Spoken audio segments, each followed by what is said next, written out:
সুপ্রভাত বন্ধুরা, আমার একটি নতুন ভ্লগে তোমাদের সকলকে স্বাগত জানাই। কেমন আছো তোমরা সবাই? আশা করি খুব ভালো। আমিও অনেক ভালো আছি।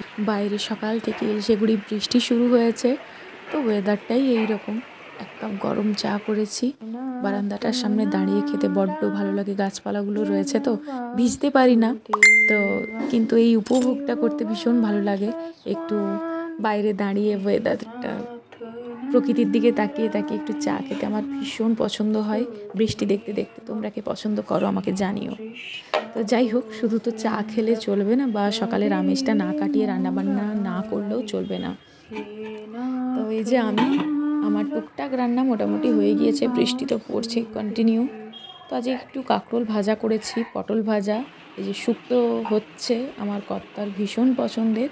নিরামিষ রান্না করছি। আমার বাড়িতে না আমি বেশিরভাগ সময়তেই নিরামিষ রান্না করি। আমার কর্তার জন্য মাছ টাছ করে দিই। তোমাদের সাথে এর আগেও আমি ভ্লগে বলেছি, আবারও বলছি। কিন্তু আমি একটু নিরামিষেই বেশি পছন্দ করি। যবে থেকে আমার গপু এসেছে আমি একটু যেন বেশিরভাগটাই নিরামিষ খেয়ে ফেলি এখন। যাই হোক, তো শুক্তো হয়ে যেতে নামিয়ে দিয়েছি, ভাত হয়ে গিয়েছে। এবার একটু কাঁকরোল ভাজা করছি, পটলও কিন্তু ভাজবো। বেশ কটা পটল না বেশ পেকে গেছে, ভাজা করলে কড়া করে আমার কর্তা খেতে ভীষণ পছন্দ করে। এই যে একবার ভেজে তুলে নিয়েছি, আর একবার দিলাম কাঁকরোল ভাজাটি আমার খুব পছন্দের। আর যেহেতু তেতো রান্না করেছি, শুক্তো তো তেতো দিন, তাই একটু ভাতে অল্প একটু আলু দিয়েছি। আমার কর্তা আবার আলু অতটা সব জিনিসে পছন্দ করে না। শুক্তোতে অনেকেই সবজি খুব একটা দেয় না, একটু কাঁচকলা, আলু, বেগুন, পেঁপে এগুলো দিয়েই করে। কিন্তু আমি একটু বিনস, গাজর, বরবটি থাকলে বরবটি, একটু পটল কেন দিই না, আমার যেহেতু কর্তা আলুটা অতটা পছন্দ করে না, সেই জন্যই আমি কিন্তু একটু সবজি দিয়ে থাকি। আর আমিও অতটা আলু পছন্দ করি না ব্যক্তিগতভাবে, তো সেই জন্য দুজনের জন্যই আমরা একটু সবজিটা দিয়ে সব তরকারি করি। চচ্চড়ি বলো বা শুক্তোই বলো, অনেকে এটা পছন্দ করে না। আর যদিও শুক্তোর এটা নিয়ম নয়, তবুও যাই হোক, খাওয়া দাওয়া হয়ে গিয়েছে। দেখতেই তো পেলে, খেতে বসে গিয়েছি। আর আজকে উল্টো রথ। ব্লগগুলো আসতে হয়তো অনেকটা দেরি হতে পারে। আসলে যা ওয়েদার, শরীরটাও আমার খুব ভালো নেই। জ্বর হয়ে যেতে একটু শরীরটা দুর্বল লাগছে, আবারও গাটা কেমন যেন ম্যাজ ম্যাজ করছে, ভালো লাগছে না ওয়েদারটার সাথে। তো চলো, ভিডিওটা তোমরা দেখতে থাকো আর সঙ্গে থেকো। জগন্নাথের সোজা রথে তো তোমাদের সাথে শেয়ার করতে পারিনি, শরীরটা খারাপ ছিল বলে বলেছিলাম। তো উল্টো রথে সৌভাগ্য আমার হয়ে গিয়েছে। ক্লাস থেকে ফেরার পথে আমি শ্বশুরবাড়িতে আর যেতে পারিনি, রাস্তার মধ্যে আটকে গিয়েছিলাম।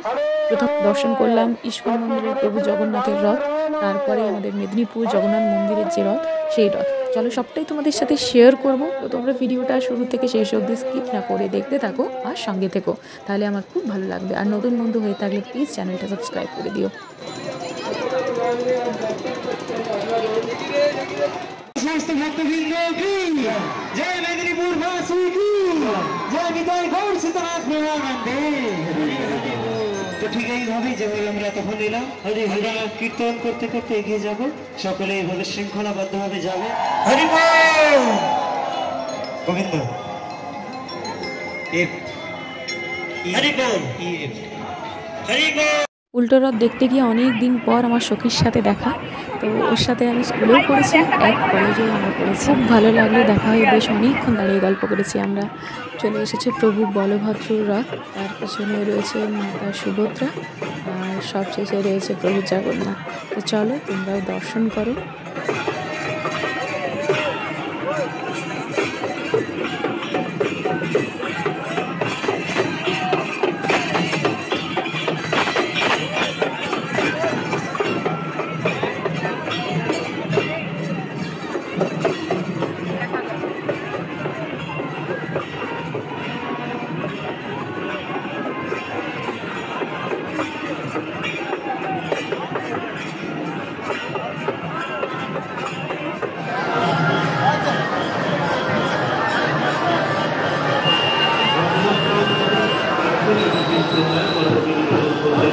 প্রভু জগন্নাথ দেবের একান্ত অনবদ্য সর্বোত্তম শাড়ি অন্যতম স্বরূপ শুক্লা কিন্তু বিয়ের শাড়ি হোক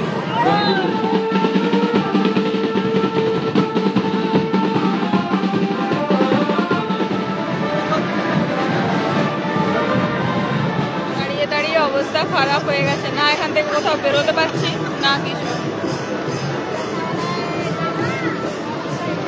প্রায় আমরা 1 ঘন্টার বেশি দাঁড়িয়ে আছি, গোটা রাস্তা জ্যাম, বাড়িও যেতে পারিনি।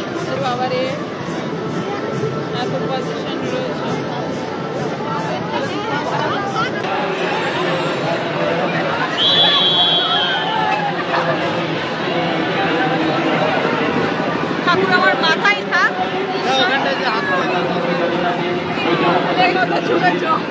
দেখি রে পিছনে আছেন জগন্নাথের আজ প্রভু জগন্নাথ দেবের পুনর্বাসন যাত্রা। পার হয়ে গেল মাতা সুভদ্রার রথ। প্রচণ্ড তাড়াহুড়োর মধ্যে গেল, তো ওই জন্য আর তোমাদের সাথে ভালোভাবে শেয়ার করতে পারলাম না।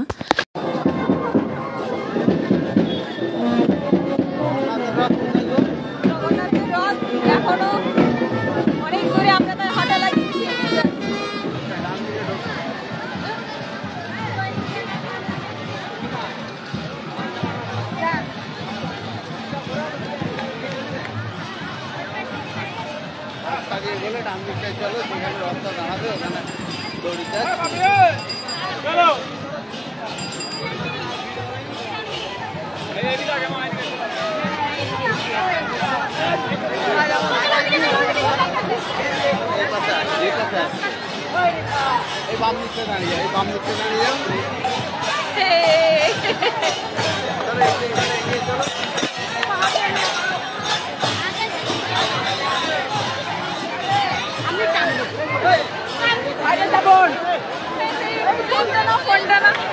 ফোনটা বের করে ছবিটা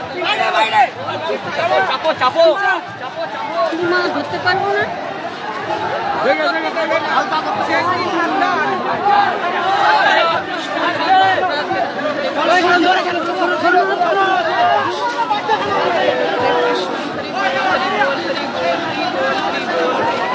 জয় জগন্নাথ, জয় জগন্নাথ, জয় জগন্নাথ।